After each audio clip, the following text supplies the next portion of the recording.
You are looking at Julian's pronunciation guide, where we look at how to pronounce better some of the most mispronounced words in the world, like this other curious word. But how do you say what you're looking for today?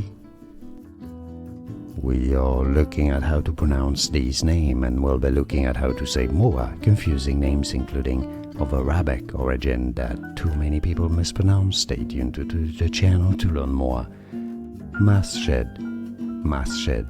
It's how it's said, including in Arabic, I guess maybe with a slightly different accent, but Masjid is how you say it. And now you know. More videos for you here to learn more. See you there. Thanks for watching. Here are more videos on how to pronounce more confusing words and names too many mispronounced. Like this video if you found it useful. I appreciate your support. I'll see you soon and thanks for watching.